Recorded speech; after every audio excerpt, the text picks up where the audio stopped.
Hari ini saya akan memberikan firman yang saya beri judul pengharapan. Ya, khotbah tentang iman itu sering, khotbah tentang kasih itu sering, tapi iman, pengharapan, kasih yang paling jarang itu adalah pengharapan. Nah, saya akan mulai mengingatkan kita tentang identitas kita. Ya. Sadarkah kita bahwa nama itu menunjukkan produk yang dihasilkan. Nama itu menunjukkan kekuatan yang ditonjolkan. Contoh, kalau saudara datang ke depot, ya, tertulis depot rawon. Itu berarti makanan yang paling rekomendasi makanan apa saudara? Rawon. Ya, jadi kalau depot rawon yang rekomendasi soto itu berarti salah nama saudara. Nama itu menunjukkan produk yang dihasilkan. Nama itu menunjukkan kekuatan yang ditonjolkan. Karena itu kenapa zaman dahulu itu saya ingat betul ya era tahun 90 kalau orang memberi nama anak itu sudah kalau lahir Juni, Junus gitu ya. Kalau lahir Juli, Yuli gitu ya. Tapi sekarang orang tua memberi nama anak itu wow pergumulan tingkat tinggi. Saudara. Ya, bahkan banyak orang tua kalau memberi nama anak itu sampai dia membeli buku ya, ada yang memberi nama anak itu gabungan dari bahasa Yunani, Ibrani, Sanskerta gitu ya. Nah, kenapa? Karena nama itu penting. Nama itu adalah kata-kata yang paling kita sering dengar dalam kehidupan ini. Ya, kalau saudara namanya Joy, ya. Halo Joy. Joy artinya apa saudara? Sukacita. Ya, jadi waktu saudara sedih, halo Joy, sudah diingatkan. Oh iya, namaku itu Joy. Gitu. Coba, ada enggak di sini yang namanya susah? Ada enggak? Ya, itu kalau namanya susah lagi gembira bangun pagi, halo susah, itu akhirnya susah. Saudara. Nama itu penting. Nah, saya ingin mengingatkan bahwa nama kita itu adalah orang percaya. Saudara setuju dengan hal ini? Kita ini disebut sebagai orang beriman. Sekali lagi nama itu menunjukkan produk yang dihasilkan. Karena nama kita ini adalah orang beriman atau orang percaya. Saya mau mengingatkan kepada teman-teman di tempat ini. Ya, kalau nama kita disebut orang percaya, maka satu-satunya hal, yang lain boleh hilang, uang bisa hilang, reputasi bisa hilang, teman bisa hilang. Tapi saya mau mengingatkan, hal yang tidak boleh hilang dari kehidupan kita itu adalah kepercayaan kita. Karena kita ini disebut sebagai orang percaya atau orang beriman. Karena itu kenapa dari seluruh aspek kekristenan, kalau ada orang bertanya, Pak Anton, dari seluruh aspek kekristenan itu ada banyak aspek. Hal apa yang perlu kita tumbuhkan? Hal apa yang tidak boleh hilang? Saya jawab dengan tegas itu adalah iman. Saudara. Karena kalau kita kehilangan iman, maka kita disebut sebagai orang yang tidak beriman. Nah, salah satu bukti orang itu punya iman, itu dia selalu punya pengharapan. Nah, saya akan masuk, apa itu definisi pengharapan, saudara? Ya, sekarang ini kan zamannya ChatGPT, saudara. Wah, itu ngeri, saudara ya. Sekarang kalau saya konsultasi sama dokter, ya, hasil MRI atau hasil check up kesehatan, itu saya terima, saya cuma upload di ChatGPT, tolong terangkan, jangan menggunakan bahasa medis, bahasa umum, itu keluar semua, saudara. Hasil MRI, hasil US gitu bisa keluar semuanya. Nah, suatu ketika saya iseng, saya coba searching di Google, saudara. Apa itu definisi pengharapan? Ada banyak definisi pengharapan. Tapi dari semua definisi itu, saya coba kompilasi, saya coba rangkum, sampai satu titik. Saya simpulkan pengharapan itu berupa satu kalimat yang punya 3 kata kunci kuat. Ya. 3 kata kunci ini tidak boleh hilang. Ya, jadi ini saya rangkum dalam satu kalimat. Apa itu pengharapan? Pengharapan itu adalah percaya, kata kunci pertama itu adalah percaya. Ya. Kalau kita tidak percaya, kita tidak mungkin berharap, itu tidak mungkin. Saudara. Ya. Percaya bahwa Allah pasti menggenapi janjinya, ya percaya pada apa? Kata kunci kedua, Allah pasti menggenapi janjinya. Tapi kata kunci ketiga yang saudara jangan lupakan, meskipun belum terlihat apa-apa sampai saat ini. Saya ulang lagi, pengharapan itu punya 3 kata kunci kuat. Ya. Kata kunci pertama, pengharapan itu seperti ini, percaya, sama-sama kata percaya. Ya. Percaya pada apa? bahwa Allah pasti menggenapi janjinya. Percaya pada apa? Bukan Allah itu ada, bukan cuma itu. Tapi kita percaya bahwa Allah itu pasti menggenapi janjinya. Tapi tolong jangan lupakan yang ketiga ini yang terpenting. Meskipun belum terlihat apa-apa sampai saat ini. Karena kalau saudara misal sakit, saudara berdoa, saudara minta kesembuhan. Detik ini saudara sudah sembuh. Masih butuh berharap kesembuhan enggak saudara? Masih butuh enggak? Enggak ya. Karena itu kenapa pengharapan itu seperti ini. Kita tetap percaya kepada Tuhan. Meskipun sekarang belum terlihat apa-apa. Kita tetap percaya itu adalah pengharapan. Saya tanya. Kalau saudara punya masalah, saudara berdoa, detik ini Tuhan langsung mengabulkan, bisa enggak? Tapi kenapa kadang-kadang Tuhan tidak langsung mengabulkan? Nanti saya akan jelaskan secara logis, bukan cuma teologis. Saudara misal tengkar sama teman, atau saudara punya orang tua yang tengkar tuh setiap hari. Saudara berdoa, Tuhan tolong agar keluargaku, agar papa mamaku harmonis. Sebetulnya setelah saudara berdoa, Tuhan bisa langsung mengabulkan enggak saudara? Bisa ya? Tapi kenapa kita berdoa seolah-olah itu kok tidak pernah terjadi? Nanti saya akan jelaskan, bukan cuma secara teologis tapi secara logis saudara. Ya, karena itu kenapa sekali lagi berharap itu jangan lupakan kata kunci ketiga. Meskipun belum terlihat apa-apa sampai saat ini. Nah, saya akan mengajak kita belajar dari seorang tokoh di Alkitab. Di mana tokoh ini tokoh yang biasa. Saya tidak tertarik belajar pengharapan dari Daud, Paulus, Yusuf, itu orang-orang keren lah. Tapi saya tertarik kita belajar dari tokoh yang sangat biasa, bahkan tidak terkenal. Tapi saya tidak pernah menemukan sepanjang kisah perjanjian baru. Kisah sampai terjadinya mujizat yang lebih hebat daripada tokoh ini. Ya. Nanti saudara cek ya, setelah saya tunjukkan, tidak pernah ada proses terjadinya mujizat itu yang lebih hebat daripada yang dialami tokoh ini. Tapi sayangnya tokoh ini tidak terkenal. Karena itulah kenapa saya tertarik untuk kita belajar. Markus pasal 5 ayat 25. Ya, saya tertarik kalau membedah Alkitab ada beberapa topik itu saya sengaja belajar dari tokoh-tokoh yang tidak terkenal. Karena kadang-kadang kalau diangkat Daud, oh iya Ko Anton, itu kan Daud. Gitu. Tapi kalau saya angkat dari tokoh yang tidak terkenal, bahkan namanya aja kita tidak tahu, kita pasti punya ini. Oh, kalau orang itu tidak terkenal aja, dia bisa mengalami itu. Berarti ada kemungkinan, saya yang tidak bisa apa-apa ini bisa mengalami hal tersebut. Ya. Markus pasal 5, 25. Ya kisah ini tidak banyak, tidak sampai satu perikop. Tapi kisah ini, nanti saudara bisa ngeliat ya, tidak ada sepanjang perjanjian baru, sampai terjadinya mujizat itu lebih hebat daripada tokoh ini. Tidak ada, saya akan tunjukkan. Markus pasal 5, 25. Adalah di situ seorang perempuan yang sudah berapa tahun saudara? 12 tahun ya, menderita pendarahan. Ia telah berulang-ulang diobati oleh berbagai tabib, sehingga telah habis semua yang ada padanya. Itu berarti tabungan itu sampai habis betul. Namun sama sekali tidak ada faedahnya. Wow, ini kalau kita ngalami hal ini, kira-kira kecewa enggak ya? Ya sudah rajin ibadah, semuanya sakit, tidak sembuh-sembuh.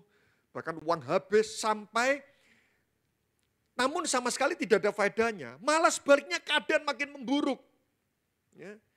Dia sudah mendengar berita-berita tentang Yesus. Perhatikan.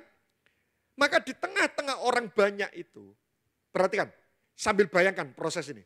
Maka di tengah-tengah orang banyak itu, ia mendekati Yesus dari mana saudara? Dari belakang, ini bukan dari depan. Dan menjamah jubahnya. Sebab katanya, ini keyakinannya dia. Asal ku jamah saja jubahnya, aku akan sembuh. 29, seketika itu juga berhentilah pendarahannya. Pendarahannya berhenti dan ia merasa bahwa badannya sudah sembuh dari penyakitnya. 30, perhatikan. Ini ayat yang lucu, ayat 30, perhatikan. Pada ketika itu juga, Yesus mengetahui. Bukan mengetahui siapa yang nyentuh loh. Yesus mengetahui bahwa ada tenaga yang keluar dari dirinya. Jadi Yesus tidak tahu siapa yang nyentuh, tapi dia merasakan ada kuasa, ada tenaga yang keluar dari dirinya. Lalu berpaling di tengah orang banyak itu dan bertanya, sopo sing megang jubahku? Kalau saudara baca 31 sampai seterusnya, jawaban murid-murid lucu. Ya mboh Tuhan. Nah perhatikan ya, saya coba imajinasikan. Jadi waktu itu Yesus itu dikerumuni banyak orang. Saudara nanti baca ayat 24 di rumah, saudara baca di rumah sendiri. Saat itu Yesus dikerumuni banyak orang. Pernah lihat Presiden Jokowi pada zaman dulu waktu dia datang sebuah kota, dia turun itu kan banyak ngerumuni, betul ya? Saudara mau megang aja kira-kira itu mudah atau susah? Saudara? Wih ya, itu susah sekali, pasukan pas pampres itu mengerikan. Saudara bisa bayangkan waktu itu, Yesus itu dikelilingi orang banyak, pas pampresnya itu cuma 12 murid, itu berjubel-jubel. Lalu ada seorang wanita, dia itu megang Yesus dari belakang, dia mengatakan seperti ini, Tuhan tidak perlu noleh, Tuhan tidak perlu dengar, tak pegang jubahnya, aku sembuh. Lalu akhirnya Yesus tuh, dia lagi mengurus banyak orang, lalu tiba-tiba dia merasa ada tenaga yang keluar, loh, kok ada tenaga yang keluar? Lalu dia toleh kanan kiri. Siapa yang menjamah jubahku? Yesus tidak tahu, murid-murid tidak tahu, tapi wanita ini sembuh. Saudara bisa bayangkan, wanita ini punya iman, di mana dia sudah sembuh padahal Yesus belum menyadari. Saudara bisa menangkap contoh ini? Saya melihat ada salah satu perikop di mana Yesus memuji iman seseorang, itu adalah perwira Kapernaum. Pernah membaca ya, tentang perwira Kapernaum, hambanya itu sakit ya. Waktu itu Yesus mau datang ke rumah perwira Kapernaum ini. Lalu perwira Kapernaum mengatakan seperti ini, Tuhan, kamu tidak perlu datang ke rumahku. Katakan saja satu patah kata, hambaku akan sembuh. Wih, saya baca kisah ini. Ini seperti seorang, ini kan gambaran jemaat yang tidak suka ngerepoti pendeta nih. Gitu. ya, seringkali kalau misal sakit, Pak Pendeta tolong datang ke rumah, bawa minyak, tim praise and worship, tumpang tangan. Ini perwira Kapernaum ngeri. Yesus mau datang. Tuhan kamu tidak perlu datang. Katakan satu patah kata, hambaku sembuh. Cuma satu patah kata. Saya sudah khotbah berapa kata? Saudara? Berapa kata? Saya tetap gak percaya. Nah, tapi saudara perhatikan ya, Yesus memuji pria ini. Ya. Aku tidak pernah menemukan iman sebesar ini di antara orang Israel. Perwira Kapernaum ini luar biasa, katakan sepatah kata. Tapi wanita ini lebih hebat. Perwira Kapernaum itu Yesus sama perwira ini masih ada pada depan. Tapi wanita ini, Tuhan tidak perlu dengar, Tuhan tidak perlu noleh. Tak pegang jubahnya, aku sembuh. Yesus tidak sadar, tapi wanita ini sudah sembuh. Seringkali saya melihat ada orang Kristen mengatakan seperti ini. Kelihatannya Tuhan itu tidak dengar ya, kelihatannya Tuhan itu sibuk dengan urusan lain ya. Buktinya apa? Aku berdoa, tapi aku tidak dijawab-jawab. Wanita ini luar biasa, Tuhan tidak perlu noleh, Tuhan tidak perlu dengar. Tak pegang jubahnya, aku sembuh. Dan wanita ini sembuh, di mana Yesus tidak menyadari. Saya mengajak kita mempelajari pengharapan apa yang dimiliki wanita ini. Sampai-sampai Allah Bapa tidak tahan, tidak mengabulkan wanita ini. Padahal Allah Anak itu belum menyadarinya. Nah, saya mengajak kita belajar, ada dua prinsip tentang pengharapan. Nah, sebetulnya prinsip pengharapan itu ada banyak. Tapi yang saya sampaikan dua ini, karena dua poin ini menghajar beberapa konsep pengharapan yang salah yang dimiliki oleh orang Kristen. Ya. Jadi ada banyak prinsip, tapi khusus saya angkat cuma 2 poin, karena 2 poin ini secara khusus tujuannya untuk menghajar beberapa prinsip yang salah. Yang pertama, prinsip pengharapan yang pertama, saudara boleh ingat, saudara boleh catat, ya tidak diingat pun tidak apa-apa juga, ya tidak mempengaruhi keselamatan, tapi mempengaruhi kemaksimalan, itu aja. Prinsip pengharapan pertama, pengharapan itu bukan hanya duduk diam dan bermimpi. Ya, saya ulang lagi. Pengharapan itu bukan cuma sekedar duduk, diam, dan bermimpi. Ya. Ada banyak orang Kristen gini, Tuhan tolong, nilai kuliahku bagus, tapi cuma sembahyang tok. Tuhan kalau bisa dosennya atau gurunya itu waktu menilai itu matanya kelilipan gitu loh Tuhan. Kelilipan, wes boh songol gitu. Ya, kadang kita ini kepingin, contoh misal yang bekerja gitu. Tuhan ya, tolong kalau tuntutan perusahaan itu levelnya 9, aku cukup cuma kerja level 6, lalu 3 ini adalah anugerah Tuhan. Jadi ada banyak orang Kristen ini, kalau kerja tuntutannya 9, kita cukup kerja 6, 3-nya ini anugerah Tuhan. Oh keliru. Alkitab mengatakan, justru kalau kita ini punya kasih karunia, tuntutan pekerjaan itu 9, Anda bekerja level 11, di mana orang-orang itu sudah sakit, saudara tidak sakit. Nah, pengharapan itu bukan cuma duduk, diam, dan bermimpi. Coba kita lihat wanita ini. Wanita ini sakitnya berapa tahun tadi saudara? Berapa tahun? Saya tanya, 12 tahun itu lama enggak? Saudara lulus SD, SMP, SMA itu lama atau enggak? Ya, wanita ini sakitnya 12 tahun. Diobati berbagai tabib tidak sembuh. Berarti sakit serius atau sakit tidak serius? Serius. Lalu dikatakan uangnya sampai habis. Saya tanya ya. Saja untuk kita berpikir logis. Kalau saudara punya uang berapa? Anda punya uang berapa? Misal Anda punya uang, tapi Anda masalahnya masih punya orang tua gitu. Nah, misal. Anda, tolong jangan diaminkan, ya, tolong jangan diaminkan. Saya coba mencari contoh yang cocok, oke lah saya angkat ini, tapi tolong jangan diaminkan. Misal, saudara ini, orang tua saudara sudah tidak bisa lagi bekerja, dan saudara harus berjuang sendiri. Saudara punya uang dari pekerjaan saudara, itu sudah terkumpul misal, anggap aja berapa ya? 200 juta lah, ya 200 juta ya. Lalu saudara berobat dan saudara harus membiayai sendiri. Uang 200 juta, sudah saudara kumpulkan sudah sampai 12 tahun. Uangnya itu sisa, dari 200 juta saudara berobat sudah 100 juta. Penyakit itu tidak sembuh-sembuh, tapi penyakit itu tidak memberikan rasa sakit. Kira-kira tetap meneruskan pengobatan tidak, saudara? Enggak. Saya punya saudara, dia kena kanker stadium 4. Uangnya yang banyak itu sampai sisa 30%. Dihentikan pengobatannya, dihentikan. Kenapa? Karena dia mengatakan seperti ini. Ini tidak sakit, daripada uang ini kuhabiskan, lebih baik tak hentikan pengobatan ini. Uang ini kuberikan buat anakku. Saya punya papa. Keuangan kami dari banyak itu sampai habis. Karena ayah saya waktu itu mengalami sakit ya, selama 25 tahun sampai akhirnya kakinya dipotong.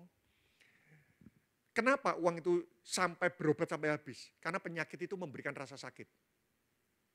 Dugaan saya, kalau wanita ini uangnya sampai habis, kira-kira saudara setuju enggak? Wanita ini bukan cuma sakit, tapi dia juga kesakitan. Uangnya sampai habis. Saudara setuju enggak? Masalah di muka bumi ini yang tidak boleh bergabung itu sakit dan miskin.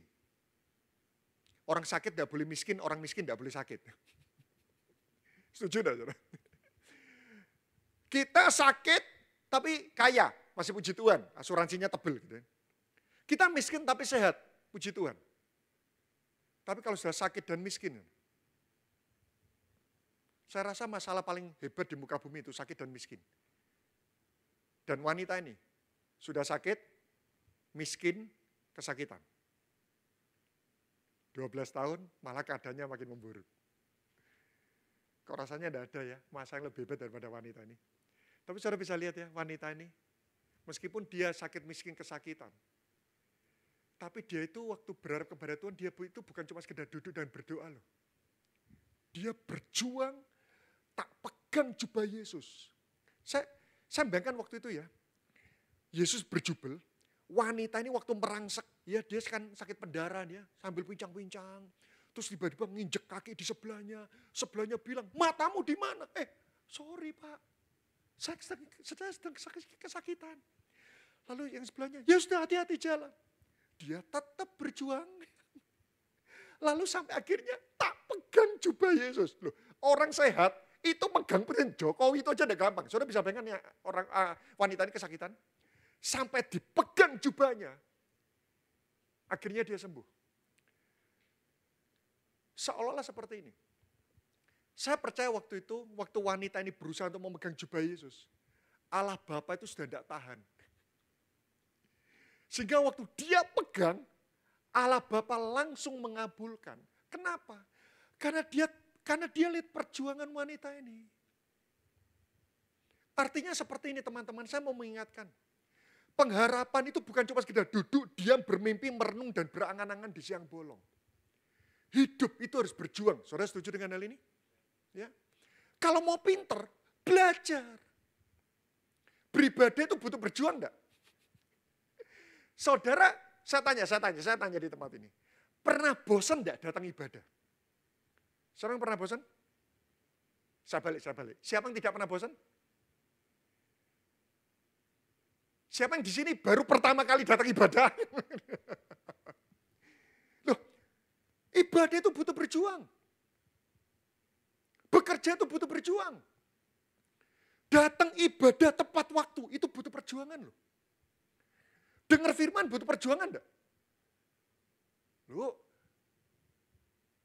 saya banyak menemukan firman disampaikan ini lagi sibuk IG. Oh iya Pak, buat upload biar bagus di story, prinsip Bapak. ya whatever lah itulah ya. Loh, konsentrasi itu butuh perjuangan, Saudara. Bukti orang berharap. Coba kita lihat 1 Timotius pasal 4 ayat 10. 1 Timotius pasal 4 ayat 10. Saya beri satu poin aja deh ya. Karena terbatasnya waktu. 1 Timotius pasal 4 ayat 10.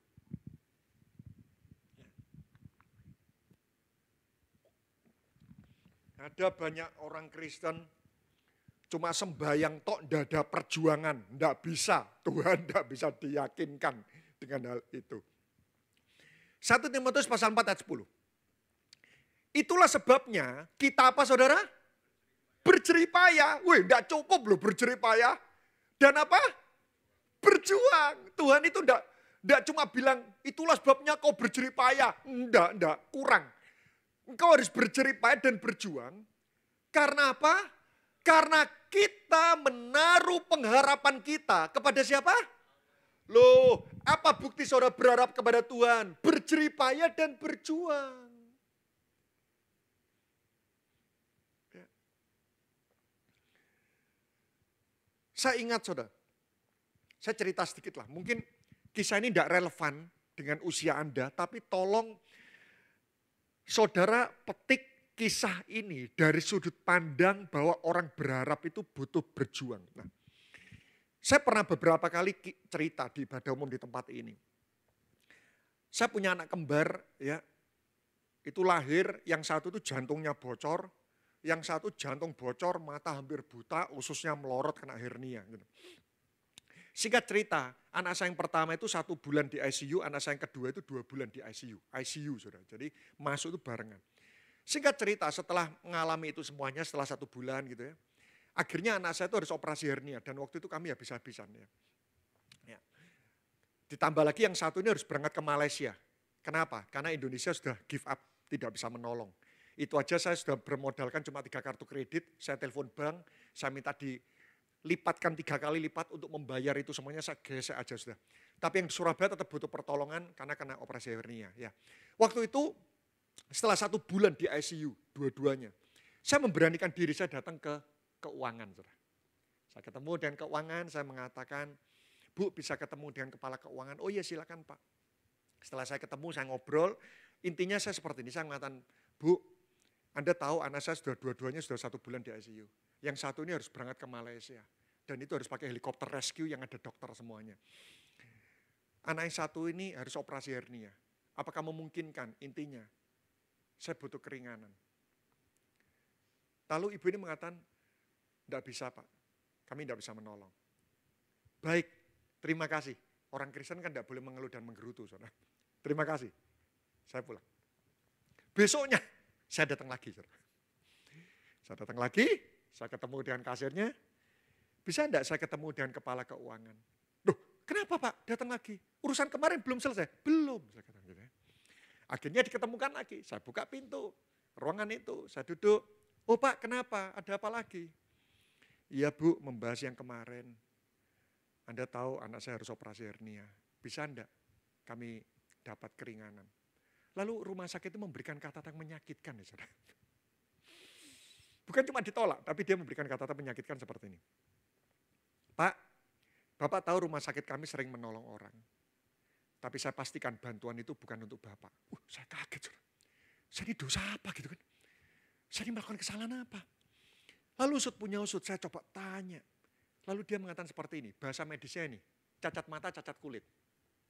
Apa itu? Chinese. Image-nya Chinese itu berkelimpahan, ya puji Tuhan lah ya. Gitu. Saya katakan waktu itu, terima kasih Bu, saya pulang. Besoknya, saya datang lagi. Saudara. Saya pernah baca di Alkitab, perempuan Sirofenisia, anaknya kerasukan, minta tolong sama Tuhan. Tuhan malah mengabaikan, masuk ke sebuah rumah, wanita ini, Tuhan tolong aku. Tuhan malah mengatakan, tidak baik memberikan roti yang diberikan yang disediakan buat anak dan diberikan pada anjing. Tapi wanita ini ngotot, benar Tuhan, aku ini anjing. Tapi anjing pun itu berhak mendapatkan sisa-sisa mujizat loh. Lalu Tuhan akhirnya terenyuh. Saya pegang prinsip itu. Besoknya saya datang lagi. Saya ketemu dengan kasir lagi. Lupa, kenapa lagi? Iya, belum selesai urusan kemarin. Oh iya, silakan masuk. Saya waktu mau masuk, saya buka pintu. Itu kepala kawan itu lagi duduk. Dia bilang gini, Pak, kenapa lagi Pak? Gitu. Saya belum dipersilakan duduk. Saya mendekat. Waktu itu saya mengatakan, Bu, boleh enggak kali ini saya berbicara terlebih dahulu? Oh iya silakan duduk. Lalu saya tanya gini, Bu apakah boleh ya seorang ayah berjuang melakukan apapun untuk menolong anaknya agar tetap bisa hidup? Selama itu tidak melanggar hukum? Oh ya boleh Pak, boleh. Saya berjumpa dengan ibu, itu adalah bentuk perjuangan seorang ayah untuk menolong anaknya agar tetap bisa hidup. Saya pernah mau jual darah, saudara. Ada seseorang yang mau beli darah saya. Dia bukan vampir, ya. Karena saya tidak pernah ngerokok, saya tidak pernah ngobat. Dia mau beli darah saya 1 ampul, itu 750.000. Saya baca di internet waktu itu. Dalam 1 minggu kita bisa memproduksi lagi. Jadi saya bayangkan per bulan 750.000 kali 4, saya bisa dapat 3 juta hasil jual darah. Tapi untung akhirnya itu tidak terjadi. Tapi anak saya waktu operasi hernia, saya tidak ngambil darah di PMI, saya berikan darah saya. Nah, dan waktu itu saya mengatakan, boleh enggak seorang ayah berjuang menolong apapun untuk menolong anaknya tetap bisa hidup. Dan saya berjumpa dengan ibu, ini adalah bentuk perjuangan seorang ayah untuk menolong anaknya tetap bisa hidup. Lalu akhirnya kepala keuangan ini diam. Dan dia mengatakan seperti ini, Pak, gini aja, kami pertimbangkan, silakan Bapak kembali lagi. Saya pulang, saya komit. Kalau ditolak, besok saya akan datang lagi. Ditolak lagi, saya akan datang lagi. Dan sorenya saya dikabari, operasi hernia kami dapat keringanan yang sangat besar. Saya tanya, kalau hari pertama saya ditolak, saya sudah tidak berusaha lagi, kira-kira dapat enggak? Kalau saudara berharap, itu butuh perjuangan. Kalau saudara mau pintar, itu butuh perjuangan. Ya. Apakah boleh kami berharap tapi kami tidak berjuang, Ko Anton? Boleh. Kalau saudara sudah tidak bisa lagi apa-apa. Saya lanjutkan sedikit. Setelah anak saya dioperasi, tapi tetap harus tinggal di ICU. Saya bingung, karena satu harus meluncur ke Malaysia. Saya bingung. Istri saya terkapar di rumah, tidak berdaya habis operasi. Pak, orang tua saya kakinya dipotong di Banyuwangi. Mertua saya sudah tua di Kediri. Saya katakan